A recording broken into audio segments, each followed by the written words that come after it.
ശ്രീ ശ്രീകുമാർ, ഇപ്പോൾ സ്മാർട്ട് ക്രിയേഷൻസുമായി ബന്ധപ്പെട്ട് ഈ റിപ്പോർട്ടിൽ പറയുന്ന കാര്യം, സ്മാർട്ട് ക്രിയേഷൻസ് പ്രൊപ്പറേറ്റർ പങ്കജ് ഭണ്ഡാരിയെ ഓഫീസിൽ വിളിച്ചു വരുത്തി ചോദ്യം ചെയ്തതിൽ കട്ടിളയിൽ പതിപ്പിച്ചിരിക്കുന്ന പാളികളിൽ സ്വർണം പൂശൽ നടത്തിയത് സ്മാർട്ട് ക്രിയേഷൻസിലാണെന്നും ശബരിമലയിൽ നിന്ന് കൊണ്ടുവന്ന കട്ടിളയുടെ പാളികളിൽ സ്വർണം ഉണ്ടായിരുന്നുവെന്നും അത് സ്മാർട്ട് ക്രിയേഷൻസിൽ റിക്കവർ ചെയ്തിരുന്നുവെന്നും തൂക്കം 409 ഗ്രാം ആണെന്നും മൊഴി നൽകിയിട്ടുള്ളതാണ്. കൂടുതലായി ചോദ്യം ചെയ്തപ്പോൾ 2019 ദ്വാരപാലക ശില്പങ്ങളിലെ പാളികളിലും സ്വർണം ഉണ്ടായിരുന്നുവെന്നും അത് അവിടെ റിക്കവർ ചെയ്തിരുന്നുവെന്നും ഇവരുടെ സ്ഥാപനത്തിൽ റിക്കവറി പ്രോസസ് ചെയ്യില്ല എന്നും മഹാരാഷ്ട്രയിൽ നിന്നും എക്സ്പെർട്ടിനെ വരുത്തി ചെയ്യുകയായിരുന്നും പറഞ്ഞു.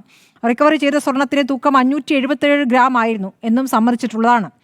അപ്പോൾ ഇത് സ്വർണം ആദ്യം ഒരു കണക്ക് പറഞ്ഞു, രണ്ടാമത് വേറൊന്ന് മാറ്റി പറയുന്നു. അപ്പോൾ ഇങ്ങനെ തട്ടിപ്പ് നടത്തിയ സ്മാർട്ട് ക്രിയേഷൻസിലേക്കാണ് 2025 ഇപ്പോൾ പാളി കൊണ്ടുപോയിരിക്കുന്നത്. കൊണ്ടുപോയി കഴിഞ്ഞ ശേഷമാണ് വിവാദം ഉണ്ടായിരിക്കുന്നത് എന്ന് വേണമെങ്കിൽ വാദത്തിന് സമ്മതിക്കാം. പക്ഷെ അതിനുശേഷവും ഈ വിവാദം ഇങ്ങനെ ശക്തമായി നിൽക്കുകയാണല്ലോ. സ്മാർട്ട് ക്രിയേഷൻസ് ആ പാളി നേരെയാക്കി കൊണ്ടുവരാൻ കാത്തിരിക്കുകയാണ്. 17-ന്, അതായത് മറ്റന്നാളാണ് ആ പാളി കൊണ്ടുവന്ന് ഘടിപ്പിക്കുന്നത്. അതായത് തട്ടിപ്പുകാർ കൊണ്ടുപോയി തട്ടിപ്പുകാർ സ്വർണം പൂശിയ പാളി ശബരിമലയിൽ വെക്കാനിരിക്കുന്നു. അതിനെ അങ്ങ് എങ്ങനെയാണ് കാണുന്നത്? നോക്കൂ ശ്രീമതി സ്മൃതി, നമ്മളെ ഒരുപാട് സാങ്കേതിക വിദ്യകളും അതുപോലെ മറ്റു പല കാര്യങ്ങളൊന്നും തർക്കിച്ചിവിടെ സമയം കളയേണ്ട കാര്യമില്ല. അതായത് LDF ഗവൺമെൻറ്റിൻ്റെ കാലത്ത് ശബരിമലയിലത്തെ സ്വർണവുമായി ബന്ധപ്പെട്ട മോഷണമെന്നോ അല്ലെങ്കിൽ തട്ടിപ്പെന്നോ ഒക്കെ നടന്നിരിക്കുന്നു. അതുമായി ബന്ധപ്പെട്ട് ദേവസ്വം ബോർഡ് പ്രതിസ്ഥാനത്തും വന്നിട്ടുണ്ട്. അപ്പോൾ ഈ ഒരു അവസ്ഥയിൽ അതിനെ ന്യായീകരിക്കാതിരിക്കാനൊക്കെ ഒരുപാട് കാര്യങ്ങളാണ്. 5 ആഴ്ച ക്ഷമിക്കൂ, ഒരാഴ്ച കഴിഞ്ഞില്ല എന്നൊക്കെ പറഞ്ഞ് ഇങ്ങനെയൊക്കെ നമുക്ക് പറഞ്ഞു പോകാം. പക്ഷേ നമ്മുടെ മുമ്പിലുള്ള ഒരു ചെറിയ വിഷയമുണ്ട്, ഒരു പ്രധാനപ്പെട്ട വിഷയമുണ്ട്. ദേവസ്വം ബോർഡും പോലീസും സംവിധാനവും ഒക്കെ ഉള്ള സ്ഥലത്ത് പുറമേ നിന്നുള്ള ഒരു ഉണ്ണികൃഷ്ണൻ പോറ്റി അവിടെ എങ്ങനെ വന്നു, അദ്ദേഹം ഇതിൽ എങ്ങനെ ഇടപെട്ടു, അതുമായി ബന്ധപ്പെട്ട് പിന്നെ എങ്ങനെയാണ് സംഭവ പരമ്പര, ഇതാണ് അന്വേഷിക്കേണ്ടത്. അതെന്തായാലും വിജിലൻസ് അന്വേഷിച്ചിട്ടുണ്ട്, അത് കോടതിയുടെ നിരീക്ഷണത്തിൽ അന്വേഷിക്കുന്നുണ്ട്. നമുക്ക് മന്ത്രി വാസവൻ പറഞ്ഞ പോലെ 5 ആഴ്ച കാത്തിരിക്കാം.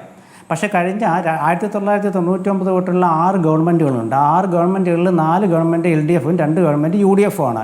ഈ 4 ഗവൺമെൻറ്റുകളുടെ കാലത്ത് ദേവസ്വം ബോർഡ് ഭരിച്ചവർക്കെതിരെയാണ് ഈ ആക്ഷേപം മുഴുവൻ. 2 ഗവൺമെൻറ്റുകളുടെ കാലത്ത് ഇല്ല, UDF ഗവൺമെൻറ്റിൻ്റെ കാലത്ത്. അപ്പോൾ അതുകൊണ്ടാണ് LDF ഇതിൽ പ്രതിക്കൂട്ടിലാകുന്നത്. ഇവിടെ നമ്മളിത് അയ്യപ്പ സംഗമം തൊട്ട് ചർച്ച ചെയ്യുകയല്ലേ ശ്രീമതി സ്മൃതി, അയ്യപ്പ സംഗമം തൊട്ട് ചർച്ച ചെയ്യുകയാണ്. അപ്പോൾ ഇന്നിപ്പം CPMൻ്റെ മറ്റേ പ്രത്യക്ഷ താത്വികമായിട്ടും പ്രായോഗികമായിട്ടും അവർക്ക് ന്യായീകരിക്കാൻ പറ്റാത്ത അവസ്ഥ വന്നു. കാരണം ഈ ഒരു 2025 ആയപ്പോൾ 9 വർഷം കഴിഞ്ഞപ്പോൾ അവരുടെ മറ്റേത് 900-ലധികം പ്രകടന പത്രികയിൽ പറഞ്ഞ 900-ലധികം കാര്യങ്ങൾ ഞങ്ങൾ നടപ്പാക്കി, അതിൽ 900 നടപ്പാക്കി എന്നൊക്കെ പറഞ്ഞ് ഇങ്ങനെ പോയാൽ മതിയായിരുന്നു. പക്ഷേ അതിനിടയ്ക്കാണ് ഈ അയ്യപ്പ സംഗമം വന്ന് പെട്ടത്. അയ്യപ്പ സംഗമത്തിന് ശേഷം നമ്മൾ ഈ ചർച്ച ചെയ്യുന്നത് മുഴുവൻ ഈ ശബരിമല വിഷയവും CPMുമായി ബന്ധപ്പെട്ടതാണ്. അപ്പോൾ ഈ വിശ്വാസികൾ പറയാറുണ്ടെന്ന് പറയാൻ കാരണം ഞാൻ എൻ്റെ മനസ്സിൽ ഇപ്പോൾ പെട്ടെന്ന് വന്ന എന്താ അറിയോ, നമ്മുടെ മുൻ ദേവസ്വം വകുപ്പ് മന്ത്രി G. സുധാകരന് അദ്ദേഹം പറഞ്ഞിട്ടുണ്ട്, എന്നോട് ഫൈറ്റ് ചെയ്യണമെങ്കിൽ ഫൈറ്റ് ചെയ്തവരാരും ജയിച്ചിട്ടില്ല എന്ന് പറഞ്ഞു. അപ്പോൾ എന്നോട് ഫൈറ്റ് ചെയ്യേണ്ടെന്ന് സുധാകരൻ പറഞ്ഞ് AK ബാലനോടും സജി ചെറിയാനോടൊക്കെ പറഞ്ഞത്. പക്ഷേ എനിക്ക് ഓർമ്മ വന്നത് നമ്മുടെ വിശ്വാസികൾ പറയുന്നതാണ്. വിശ്വാസികൾ ഇത് തന്നെയാണ് പറഞ്ഞത്, അയ്യപ്പനോട് കളി വേണ്ട, അയ്യപ്പനോട് ഫൈറ്റ് ചെയ്തവരാരും വിജയിച്ചിട്ടില്ല. അപ്പോൾ ഇത് ഇന്ന് സുധാകരൻ പറഞ്ഞുകൊണ്ട് ഞാൻ പെട്ടെന്ന് വിശ്വാസികൾ ഓർത്തുന്നേ ഉള്ളൂ കേട്ടോ. അപ്പോൾ അങ്ങനെയൊക്കെ നിൽക്കുന്ന ഒരു സമയമാണിത്. അപ്പോൾ ഈ വിശ്വാസികളായ ആളുകൾ പറയുമ്പോഴേ അവർക്കിപ്പോൾ വേണേൽ പറയാം. കാരണം ശബരിമല സ്ഥിതി ചെയ്യുന്ന പത്തനംതിട്ട അതുപോലെ സമീപത്തുള്ള കോട്ടയം ആലപ്പുഴ ജില്ലകളിലാണ് CPMലൊക്കെ ഇപ്പോൾ പ്രശ്നം. അപ്പോൾ എന്താണിത്, ഇതിപ്പോൾ അയ്യപ്പ കോപമാണെന്നാണ് വിശ്വാസികൾ പറഞ്ഞാൽ ആ വിശ്വാസികൾ പറയുന്നതിനോടെ ചിലപ്പോൾ അവിശ്വാസികൾക്ക് യോജിക്കേണ്ട ഒരു അവസ്ഥ വരികയാണ്.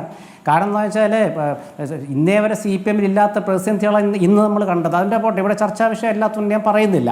പക്ഷേ ഇങ്ങനെയൊക്കെ ചർച്ചകൾ ഇങ്ങനെ പുരോഗമിക്കുകയാണ് ഓരോ രീതിയിലും. അപ്പോൾ അതിനിടയ്ക്കാണ് ഇപ്പോൾ സ്മൃതി പറഞ്ഞല്ലോ, CPMൻ്റെ പ്രതിനിധികളും ചർച്ചയ്ക്ക് വരുന്നില്ല.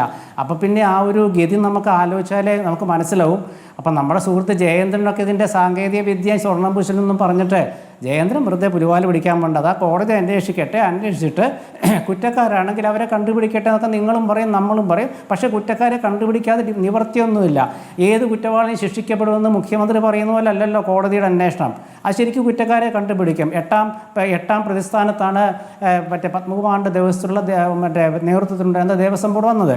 നമുക്കിതിൻ്റെ ഒന്നും അറിയില്ല. നമുക്കൊരൊറ്റ കാര്യം അറിയുള്ളൂ, ശബരിമലത്തെ സ്വർണം പോയി എന്ന് വ്യാപകമായ രീതിയിൽ ആരോപണം വന്നു. ചിലതൊക്കെ തെളിവായിട്ടുമുണ്ട്. ചില CPMൻ്റെ ഭാഷയെ പറഞ്ഞാൽ ചില അവതാര പുരുഷന്മാർ വന്നിട്ടുണ്ട്. ഇതൊക്കെയാണ് അവിടുത്തെ കാര്യങ്ങൾ. പക്ഷേ ഇവിടെ വേറൊരു പ്രശ്നം എന്താ വെച്ചാൽ ഇപ്പോൾ UDF അയ്യപ്പ വിശ്വാസ സംഗമ റാലികളൊക്കെ നടത്തിക്കൊണ്ടിരിക്കുകയാണ്. അപ്പോൾ ഇപ്പോൾ ഒരു ചെറിയൊരിത് കൊണ്ടുവന്നിട്ടുണ്ട്. അതായത് അയ്യപ്പ സംഗമം നടത്തിയത് UDF വെട്ടിലാക്കാനുള്ള അജണ്ടയാണെന്ന് ചില മുന്നോട്ട് വന്നിട്ടുണ്ട്. അതെനിക്ക് മനസ്സിലാവുന്നില്ല എന്താണെന്നുള്ളത്. കാരണം UDF ഈ വിഷയത്തെ കാണുന്നത് ശബരിമല കൊള്ളയടിക്കപ്പെട്ടു എന്ന രീതിയിലാണ്. അത് വിശ്വാസികളാണ് ശബരിമലയിൽ പോകുന്നത് എന്നുകൊണ്ട് വിശ്വാസികളുമായി ബന്ധപ്പെട്ട് അവരുടെ സമരപരിപാടി നടക്കും. പക്ഷേ ഇവിടെ ഉത്തരം പറയേണ്ട CPM ഇപ്പോൾ സത്യം പറഞ്ഞാൽ അവരും ഈ UDF ചേർന്ന പോലാണ്. എല്ലാവരും ഇപ്പം ഒരേ സ്ഥാനത്താണ്. UDF ഒരു സ്ഥാനത്ത്, CPM ഒരു സ്ഥാനത്ത്, മന്ത്രിമാരും ഒരു സ്ഥാനത്ത്. എല്ലാവരും പറയുന്നത് ഒക്കെ അന്വേഷിക്കട്ടെ, ആരാ കുറ്റക്കാരെന്ന് കണ്ടെത്താം. ഇത് ആരാ പ്രതികളാരാ, പ്രതിസ്ഥാനത്ത് വന്നതാരാ, അതങ്ങ് മറക്കുകയാണ്. നിങ്ങൾ നോക്കൂ, ഇപ്പോൾ ഈ അവസാന കാലത്ത് ശ്രീമതി സ്മൃതി, നമ്മൾ ഈ ക്ഷേത്രങ്ങളുമായി ബന്ധപ്പെട്ട വിവാദത്തിലൊക്കെ CPM ഉണ്ട്. ഇപ്പൊ ഇത് ആറന്മുളയിലെ ഒരു ആചാരലംഘനം നടത്തി. ഇപ്പോൾ ഭരിക്കുന്നു എന്നുള്ളത് കൊണ്ട് CPM കുറ്റപ്പെടുത്താം. പക്ഷേ UDF കാലത്തേക്ക് കൂടി പോയാൽ 2019 മുന്നോട്ട് പോയി കഴിഞ്ഞാൽ ചില കാര്യങ്ങൾ അവിടെയും തെളിയുമെന്ന് പറയുന്നു. ചില വാദത്തിനായി നേരത്തെ വന്നിരുന്ന CPM പ്രതിനിധികൾ അപ്പോഴത്തെ ഈ പാത്രം വാങ്ങൽ അഴിമതിയുമായി ബന്ധപ്പെട്ട കാര്യങ്ങളും മുൻ മന്ത്രിയുടെ സഹോദരന്റെ അഴിമതിയിലെ പങ്കുമൊക്കെ ഇടയ്ക്കിടയ്ക്ക് ആവർത്തിക്കുന്നുണ്ട്. പാത്രവും സ്വർണവും തമ്മിൽ താരതമ്യമില്ലെങ്കിലും സ്വർണത്തിലേക്ക് കൂടി കടന്നാൽ ചിലപ്പോൾ വേറെയും കിട്ടിയാലോ? അല്ല, പാത്രവും സ്വർണ്ണവും ഒക്കെ താരതമ്യം ഉണ്ടെന്നേ. കാരണം പാത്രം സ്വർണ്ണമല്ല എന്നുള്ളത് കൊണ്ട് കക്കാൻ പാടില്ല, മറ്റേ അഴിമതി നിർത്താൻ പാടില്ലെന്നുണ്ട് ഇല്ലല്ലോ. അപ്പം അത് രണ്ടാണെന്ന് ഞാൻ പറയാൻ കാണിച്ചാൽ, ഒന്ന് ഒരു ശബരിമലയിലത്തെ മറ്റേ ഒരു ബിസിനസ് സംബന്ധമായ കാര്യമാണ്. ഇതല്ല, ഇത് ദേവൻ്റെ ഇവിടെ ഇരിക്കുന്ന നമ്മുടെ ശ്രീ മഹേഷിനൊക്കെ അറിയാമല്ലോ, ദ്വാരപാലക ശില്പത്തിലെ സ്വർണ്ണ കവചം എടുത്തുകൊണ്ട് പോയി, കട്ടിലേലത്തെ സ്വർണ്ണം എടുത്തുകൊണ്ട് പോയി. അപ്പോൾ അതാണ് കാര്യം ഇവിടുത്തെ. അതല്ല മറ്റേതിപ്പോൾ ഒരുപാട് അഴിമതികൾ. ഇപ്പോൾ ഏലം അഴിമതി നമ്മളെന്താ പറയുക, ഞാൻ എന്താ പറയാത്തത്, LDF കാലത്തുണ്ടാകുന്ന ഏലം അഴിമതി, അരവണ പായസം നശിപ്പിക്കാനായിട്ട്, അത് ആ കൊള്ളരുതാത്ത ഏലമോ എന്തോ ഉപയോഗിച്ചിട്ട് തയ്യാറാക്കി അരവണ പായസം നശിപ്പിക്കാനായിട്ട് ടെൻഡർ വിളിച്ചപ്പോൾ ഒരു കൂട്ടർ 2 കോടി എങ്ങാണ്ട് പറഞ്ഞു, ഒരു കൂട്ടർ 85 ലക്ഷം പറഞ്ഞു. 85 ലക്ഷംകാരനെ ഒഴിവാക്കിയെന്നാണ് ഒരു ആരോപണം. അതൊന്നും നമ്മൾ പറയുന്നില്ലല്ലോ. കാരണം ഇത് സ്വർണ്ണം എന്ന് വെച്ചാൽ അത് ശരിക്കും പറഞ്ഞാൽ തിരുവാഭരണം നല്ലത്. പച്ച മലയാളത്തിൽ പറഞ്ഞാൽ ഒരു തിരുവാഭരണത്തിൻ്റെ ശൈലിയാണത്. കാരണം ശബരിമലത്തെ ദ്വാരപാലകരുടെ തിരുവാഭരണം എന്ന് പറഞ്ഞാൽ വലിയ തെറ്റൊന്നും ഞാൻ കാണുന്നില്ല. അപ്പം തിരുവാഭരണ സമാനമായ കാര്യങ്ങളാണ് മോഷ്ടിച്ചിട്ടുള്ളത്. അത് നിസ്സാര കാര്യമല്ല. അപ്പം അവിടെ നമ്മളിപ്പോൾ പറഞ്ഞു വരുമ്പോൾ എന്ന് വെച്ചാൽ ഈ CPM, ഞാൻ പറഞ്ഞത് പൂർത്തിയായിക്കോട്ടെ, ഇപ്പോൾ ആറന്മുള മറ്റേ അഷ്ടമിരോഹിണി നാളിൽ അവിടെ വള്ളം സദ്യ നടത്തി. ആ വള്ളസദ്യയിലെ ആചാരലംഘനം നടന്നു എന്ന് പറഞ്ഞു, മന്ത്രി പങ്കെടുത്തു. ഞാൻ അതിലൂടെ മന്ത്രിയെ കുറ്റം പറയില്ല കേട്ടോ. കാരണം നമുക്ക് അറിയാത്തൊരു സ്ഥലത്ത് പോയി കഴിഞ്ഞാൽ നമ്മൾ ചിലപ്പം ആ ക്ഷേത്രം ഭാരവാഹികൾ പറയുന്നത് കേൾക്കേണ്ടി വരും. മന്ത്രി ഭക്ഷണം കഴിക്കാനിരിക്കുമ്പോൾ ദേവന് കൊടുത്തിട്ടാണോ എനിക്ക് തരുന്നതെന്ന് മന്ത്രി ചോദിക്കണമെന്നില്ലല്ലോ. അതിന്റെ ആചാരം മന്ത്രിക്ക് അറിയണമെന്നുമില്ല. അതെ അത് അപ്പോൾ അതൊക്കെ വേറെ വിഷയം. കാരണം പക്ഷെ അപ്പോൾ ആലോചിക്കേണ്ട കാര്യം, ഈ അറിയാത്ത കാര്യത്തൊക്കെ ഞങ്ങളിത് തലയെ വെക്കണമെന്നുള്ള ഒരു കാര്യമുണ്ട്. കടന്നപ്പള്ളി രാമചന്ദ്രനോ എല്ലാവർക്കും കൊടുത്താൽ മതിയായിരുന്നു, അതുപോട്ടെ, വേറെ വിഷയം. അപ്പോൾ അതുകൊണ്ട് ഇങ്ങനെയൊക്കെ വരുമ്പോൾ ഈ ആചാരലംഘനം അറിയില്ലെങ്കിൽ പോലും ഇന്ന് മന്ത്രി പറഞ്ഞൊരു സ്റ്റേറ്റ്മെൻറ്റാണ് എനിക്ക് രസമായിട്ട് തോന്നിയത്. കാരണം അത് അഷ്ടമിരോഹിണി നാളിൽ നടന്ന കാര്യം അത് മന്ത്രി പറയുന്നില്ല, ഞാനതിൽ ആ വിശ്വാസം കാണുന്നില്ല. കാരണം അദ്ദേഹത്തിന് അതിനെക്കുറിച്ച് അറിയണമെന്നില്ല.